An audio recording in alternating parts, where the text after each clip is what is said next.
नमस्कार, आप सभी का स्वागत है हमारे YouTube चैनल चीनिया क्लासेस पर। तो आज अपने बात करेंगे विद्या संबल योजना से संबंधित।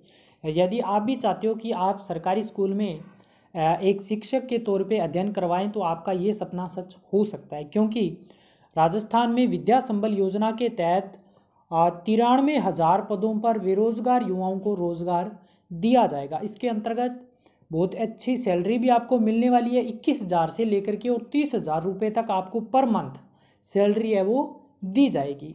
तो इस वीडियो में शुरू से अंत तक बने रहें, संपूर्ण जानकारी पे चर्चा करेंगे। जैसे कि आप इसके लिए आवेदन किस प्रकार से कर सकते हो, कब कर सकते हो, किस किस पद के लिए आवेदन कर सकते हो, इसके लिए ज़रूरी शैक्षणिक योग्यता क्या रहेगी, सिलेक्शन आपका किस प्रकार से होगा।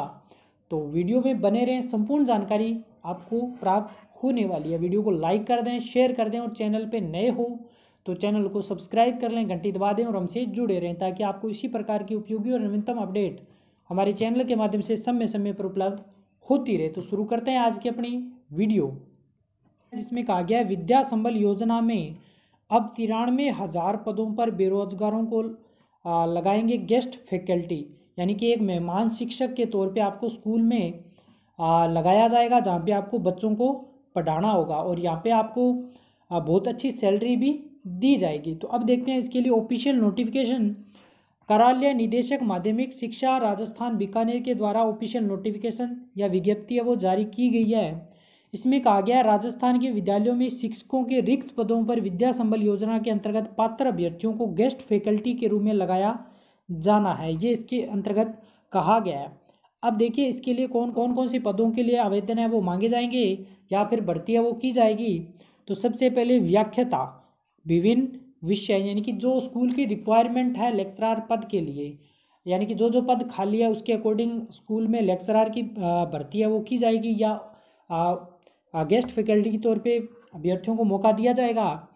तो इसके लिए योग्यता की बात करें तो स्नातकोत्तर कर रखा हो, इसके साथ में अगर आपने बीएड कर रखा हो, जो भी संबंधित सब्जेक्ट है उसके अंतर्गत आपने पीजी कर रखा हो अर्थात स्नातकोत्तर कर रखा हो, इसके अलावा आपने जो टीचिंग एजुकेशन है यानी कि बीएड आपने कर रखा है, तो आप इसके लिए आवेदन है वो कर सकते हो। इसके अलावा वरिष्ठ अध्यापक इस पद की बात करें तो इसके लिए भी आपने संबंधित विषय जो भी है उसके लिए आपने अपने ग्रेजुएशन कर रखा हो, इसके अलावा आपने बीएड कर रखा हो, तो आप इस पद के लिए भी आवेदन कर सकते हो। इसके अलावा अध्यापक लेवल 2 इसके लिए आपने बीएड या डीएलडी जो कोर्स है वो कर रखा हो, इसके अलावा आपने रीट लेवल 2 का स्तर है वो आपने क्लियर कर रखा हो, तो आप इस पद के लिए आवेदन है वो कर सकते हो या फिर इसके लिए आप आवेदन जमा करवा सकते हो। लेवल 1 के लिए बात करें तो इसके लिए आपने रीट का लेवल 1 क्लियर कर रखा हो तो आप इस पद के लिए एलिजिबल हो सकते हो। और इसके अलावा प्रयोगशाला सहायक की बात करें तो आपने 12वीं पास पीसीएम से कर रखा हो, यानी कि आप साइंस से हो, पीसीएम से अगर आपने 12वीं पास कर रखा है तो आप इस पद के लिए भी आवेदन कर सकते हो। इसके अलावा बात करें शारीरिक शिक्षक के लिए तो इसके लिए जो आपने जो ज़रूरी इसके लिए डिप्लोमा होता है वो, यदि आपने शारीरिक शिक्षक के लिए जो ज़रूरी डिप्लोमा होता है वो यदि आपने कर रखा है तो आप इस पद के लिए भी आवेदन कर सकते हो। फिर देखिए आगे कुछ इसके संबंधित नियम है उसके बारे में बताया गया है। इसमें कहा गया है कि गेस्ट फैकल्टी हेतु न्यूनतम आयु आवेदक पद से संबंधित नियमों में वर्णित प्रावधानों के अनुसार होगी और फैकल्टी के रूप में सेवानिवृत्त और निजी अभ्यर्थी वो लगाए जाएंगे, यानी कि जो सेवानिवृत्त रिटायर हो चुके हैं उनको लगाया जाएगा या फिर जो प्राइवेट स्टूडेंट है उनको लगाया जाएगा। सेवानिवृत्त शिक्षक फैकल्टी के रूप में लगाए जाने हेतु पात्रों के बशर्ते उनके आवेदित पद की न्यूनतम वांछित योग्यता अर्जित कर रखी हो, परंतु अध्यापक लेवल 1 व 2 पदों के लिए सेवानिवृत्त शिक्षक हेतु रीट की बाध्यता है वो नहीं होगी, यानी कि जो रिटायर्ड शिक्षक है आवेदन कर रहे हैं तो उनके लिए रीट के लिए जो लेवल 1 व 2 के लिए जो रीट की जो बाध्यता है वो उनके लिए नहीं रखी गई। इसके अलावा जो सेवानिवृत्त शिक्षक है वो उनकी आयु 65 वर्ष से अधिक नहीं होनी चाहिए, तो आप इसके लिए आवेदन है वो कर सकते हो। फिर देखिए आगे इसके लिए क्या कहा गया है, रिक्तियाँ। तो इसमें कहा गया विद्या संबल योजना के अंतर्गत गेस्ट फैकल्टी के रूप में विद्यालयों में स्वीकृत किंतु स्पष्ट रिक्त पद पर ही लगाए जाएंगे, यानी जो पद स्वीकृत करके और खाली हैं उन पे ही भर्तियां वो की जाएगी। अंग्रेजी माध्यम विद्यालयों में अंग्रेजी माध्यम कक्षाओं के लिए भाषा विषयों के अतिरिक्त विषयों के पदों पर विभाग में पहले से कार्यरत शिक्षकों को साक्षात्कार प्रक्रिया से प्रथमत उनको लगाया जाएगा। कम से कम एक बार साक्षात्कार प्रक्रिया हो जाने के पश्चात भरे नहीं जा सके पदों को स्पष्ट रिक्ति के रूप में चिन्हित किया जाएगा। जिन पदों के लिए साक्षात्कार प्रक्रिया पूर्ण नहीं हुई उन्हें अंग्रेजी माध्यम विद्यालयों में अंग्रेजी माध्यम कक्षाओं हेतु गेस्ट फैकल्टी लगाए जाने हेतु रिक्त पदों के रूप में सम्मिलित नहीं किया जाएगा। यानी कि जो अंग्रेजी मीडियम स्कूल है वहाँ पे पहले अभी जो इंटरव्यू वाला सिस्टम चल रहा है उसके माध्यम से पहले नियुक्तियाँ वो की जाएगी। उसके बावजूद पद खाली रहते हैं तो फिर वहाँ पे गेस्ट फैकल्टी के तौर पे अध्यापक को लगाया जा सकता है। लेकिन वे विद्यालय जहाँ पे अभी तक इंटरव्यू के आधार पे इंग्लिश मीडियम में अभ्यर्थी नहीं लगे हैं तो पहले वहाँ पे इंटरव्यू के आधार पे जो सरकारी कर्मचारी उनको ही रखा जाएगा। उसके बाद में गेस्ट फैकल्टी के तौर पे युवाओं को मौका दिया जाएगा। रिक्तियों का प्रकाशन तो विद्यालयवार स्पष्ट रिक्तियों का अवलोकन संबंधित विद्यालय या पीईओ विद्यालय के नोटिस बोर्ड, क्षेत्र ग्राम के सार्वजनिक स्थान, जिला शिक्षा अधिकारी, मुख्यालय, माध्यमिक शिक्षा, प्रारंभिक शिक्षा कार्यालय तथा विभागीय की वेबसाइट और वहाँ से, यानी कि आपको कहाँ से पता चलेगा कि कौन से विद्यालय में कितने पद खाली है, तो आपके जो भी संबंधित विद्यालय है जहाँ पे आपको लगना है आप वहाँ पे जाके पता कीजिए। अगर वहाँ पे पद खाली है और आपके पास जरूरी शैक्षणिक योग्यता है तो आप उस विद्यालय में आवेदन उस पद के लिए कर सकते हो। या फिर आप जो ये वेबसाइट दे रखी है education.rajasthan.gov इस पर जाकर के और जो भी आपको विद्यालय देखना है उसके अकॉर्डिंग आप वहाँ पे कितने पद खाली है, क्या शैक्षणिक योग्यता है, वो सब वहाँ से आप देख के और उसके लिए आवेदन कर सकते हो। और पीईओ ऑफिस से आप पता कर सकते हो। सार्वजनिक बोर्ड से जो भी आपका नज़दीकी ग्राम में होता है या जहाँ पे विद्यालय में होता है वहाँ पे नोटिस बोर्ड पे जानकारी लगा दी जाएगी तो वहाँ से भी आप पता कर सकते हो। तो इस प्रकार से आपको रिक्त पदों की जानकारी है वो प्राप्त हो जाएगी। आवेदन प्रक्रिया की बात करें, आवेदन प्रक्रिया में कहा गया है किसी भी पद हेतु 65 वर्ष तक की आयु के सेवानिवृत्त शिक्षक निजी अभ्यर्थी जो उस पद की पात्रता रखते हैं निर्धारित प्रारूप में पूर्ण भरा हुआ आवेदन पत्र समस्त आवेदन दस्तावेज संलग्न कर विभाग द्वारा निर्धारित की गई समय सारणी के अनुसार अंतिम तिथि तक विद्यालय समय में संबंधित विद्यालय के प्राचार्य या पीईओ को समय व्यक्ति इस विद्यालय में उपस्थित होकर प्रस्तुत करना होगा। यानी कि आपके पास आपको पता चल गया इस विद्यालय में इतने पद खाली है और आपके पास शैक्षणिक योग्यता है तो आपको अभी हम एक प्रारूप दिखाने वाले हैं, वो आपको फॉर्म भरना है, उसके साथ में एक पद पत्र लगेगा वो भरना है आपको। और जो डेट है उसके अकॉर्डिंग उस विद्यालय में आपको जाना है, वहाँ के जो प्राचार्य है या पीओ ऑफिस में जाके वहाँ पे आपको आवेदन है वो जमा करवाना है। यानी मुख्यतः बात करें तो जिस विद्यालय में पद खाली है उसी विद्यालय में आपको जाके और वो पूरा आवेदन पत्र प्रारूप है वो आपको वहाँ पे जमा करवाना होगा। उसके बाद में आपकी सिलेक्शन की आगे प्रोसेस की जाएगी। विद्या संबल योजना के तहत गेस्ट फैकल्टी लगाए जाने हेतु आवेदन पत्रों की जांच के उपरांत विद्यालयवार प्रकाशित किए गए रिक्त पदों हेतु पद एवं विषयवार वरीयता सूची का प्रकाशन संबंधित प्राचार्य या पीईओ द्वारा किया जाएगा।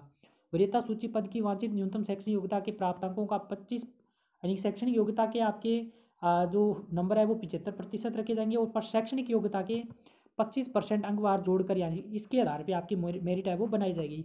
समान अंक प्राप्त होने की स्थिति में अधिक आयु के अभ्यर्थी को प्रियता में कम आयु के अभ्यर्थी से ऊपर रखा जाएगा। गेस्ट फैकल्टी चयन हेतु किसी प्रकार किसी भी स्तर पर साक्षात्कार है वो नहीं किया जाएगा। यानी कि मेरिट बनाई जाएगी आपके नंबरों के आधार पर, जो भी आपकी एजुकेशनल क्वालिफिकेशन है उसके आधार पर और उसी के आधार पे आपका सिलेक्शन है वो इसके अंतर्गत किया जाएगा। प्रतिवेदन प्रस्तुत करना, यानी कि आपको किस प्रकार से प्रतिवेदन प्रस्तुत करना है, तो पात्रता एवं वरीयता के संबंध में किसी भी तरह की प्रतिवेदन आवेदक द्वारा संबंधित जिले के मुख्य जिला शिक्षा अधिकारी कार्यालय में 7 दिवस में प्रस्तुत करनी होगी। जिला स्तर प्रतिवेदन समिति के अनुसार, यानी कि इसके लिए जो विवरण है वो आपको जैसे मुख्य जिला अधिकारी अध्यक्ष, जिला शिक्षा अधिकारी, मुख्यालय माध्यमिक के लिए सदस्य, तो ये एक कमेटी रहेगी इसके लिए और प्रतिवेदन आपकी यहाँ पे प्रस्तुत की जाएगी। और फिर अपने बात करें विद्या संबल योजना के लिए मानदेय, यानी कि वेतन कितना मिलेगा, सैलरी कितनी मिलेगी, तो ये आपको देख के आपका मन खुश हो जाएगा, बहुत अच्छी सैलरी मिलेगी। यहाँ पे देखिए विद्या संबल योजना के तहत लगाए जाने वाले गेस्ट फैकल्टी के पदवार प्रति घंटा यानी कि घंटे के हिसाब से आपको वेतन है वो दिया जाएगा, बहुत अच्छी बात है। यहाँ पे देखिए अध्यापक लेवल प्रथम लेवल द्वितीय को जो कक्षा 1 से 8 तक इसके लिए प्रति घंटे 300 रुपये और मंथली की बात करें तो 21,000 रुपये बन रहे हैं। वरिष्ठ अध्यापक 9 से 10 के लिए 350 रुपये और मंथली की बात करें तो 25,000 रुपये। प्राध्यापक 11वीं और 12वीं लेक्चरर पद के लिए आप लग रहे हो तो 400 रुपये और मंथली की बात करें तो 30,000 रुपये। अगर आप लैब असिस्टेंट लग रहे हो 300 रुपये और महीने की बात करें तो 21,000 रुपये और पीटीए अगर आप लग रहे हो तो 300 रुपये और मंथ की बात करें तो 21,000 रुपये आपको सैलरी दिया जाएगा पर घंटे के हिसाब से, तो बहुत अच्छी सैलरी है। अन्य शर्तों की बात करें तो यहाँ पे देखिए सिलेक्शन की के बारे में बता रखा है, चयनित अभ्यर्थी को गेस्ट फैकल्टी के पद पर लगाए जाने हेतु प्रस्ताव पर 7 दिवस में सहमति प्रदान करनी होगी। यानी कि आपको प्रस्ताव मिल जाएगा, उसके बाद में अगर आपका सिलेक्शन हो जाता है तो आपको बताना होगा कि 7 दिन में आप वहाँ पे ज्वाइन कर रहे हो या नहीं कर रहे हो, तथा प्राचार्य या पीओ द्वारा नियत किए गए दिनांक व समय पर वे कार्य करने उपस्थित होंगे। निर्धारित अंतिम तिथि तक सहमति नहीं दिए जाने पर वरीयता सूची के अग्रिम क्रमांक के अभ्यर्थी को गेस्ट फैकल्टी के रूप में लगाया जाएगा। यानी कि आपका सिलेक्शन हो गया, आप ज्वाइन नहीं कर रहे हो तो फिर आपको वरीयता से हटा दिया जाएगा, नए अभ्यर्थी को वहाँ पे मौका दिया जाएगा। गेस्ट फैकल्टी के रूप में सत्रांत व नियमित प्रक्रिया के पद भरे जाने तक जो भी पहले हो तक के लिए पूर्ण अस्थायी तौर पर लगाया जाएगा। यानी कि ये बिल्कुल अस्थायी तौर पे आपको वहाँ पे नियुक्तियाँ दी जाएगी।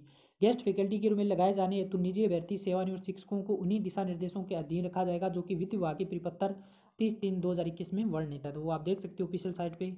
और इसके अलावा गेस्ट फैकल्टी के लिए आपको विमुक्त जब भी करना होगा, इसके लिए निम्न कार्यकुशलता, दुराचरण, अनियमितता, कार्य की अनुपस्थिति की दशा में प्राचार्य पीओ द्वारा बिना कारण बताए गेस्ट फैकल्टी के रूप में आपको वहाँ से विमुक्त किया जाए। यानी कि आपको लगा दिया, उसके बाद में आप वहाँ पे जाके सही ढंग से कार्य नहीं कर रहे हो, आपका व्यवहार सही नहीं है और कंटिन्यू आप काम पे नहीं जा रहे हो, स्कूल में पढ़ाने नहीं जा रहे हो, ढंग से नहीं पढ़ा रहे हो, तो आपको वहाँ पे बिना कुछ बताए आपको वहाँ से प्रधानाचार्य स्कूल के जो भी प्राचार्य है वो वहाँ से आपको मुक्त कर सकते हैं।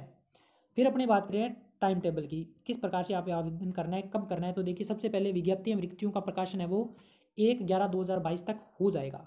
आप नज़दीकी जो विद्यालय है वहाँ पे, जो भी आपका संबंधित विद्यालय जहाँ पे लगता है कि हो सकता है, वहाँ पे आप चेक कीजिए ऑफिशियल वेबसाइट पे जाके, तो वहाँ पे आपको पता चल जाएगा कौन से विद्यालय में कितने पद, किस प्रकार से सब डिटेल पता चल जाएगी। उसके बाद में आवेदन की तिथि, आप आवेदन 2 नवंबर से लेकर के और 4 नवंबर विद्यालय में जाके आपको आवेदन करना होगा। तो विद्यालय का जो समय है उस समय में जाके आपको आवेदन है जमा करवाना होगा। 5 नवंबर को 5/11 प्राप्त आवेदनों की सूची प्रकाशित करना, यानी कि जो आवेदन है उसकी सूची है, जितने भी आवेदन है उनकी सूची प्रकाशित विद्यालय के द्वारा की जाएगी। फिर 7 नवंबर को वहाँ पे आपने जो भी डॉक्यूमेंट दिए हैं उनकी जांच होगी, वरीयता सूची बनाई जाएगी, अस्थायी तौर पे सूची है वो जारी की जाएगी।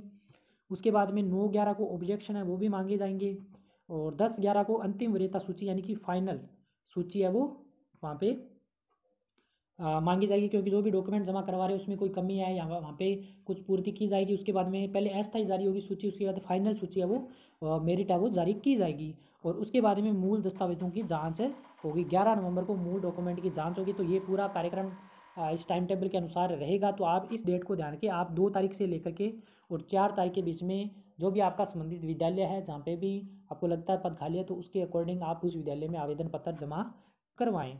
फिर देखिए, आवेदन ये प्रारूप रहेगा। आवेदन ये पूरा आवेदन पत्र आपको भर के, और ज़्यादा बड़ा नहीं है, छोटा सा है, इसको आपको भर के और फोटो भी आपकी लगेगी। इसके अलावा ये पूरा प्रारूप शपथ पत्र है ये रहेगा एक, और दूसरा रहेगा ये पूरा आपको भर के और सत्यापन भी करवाना होगा।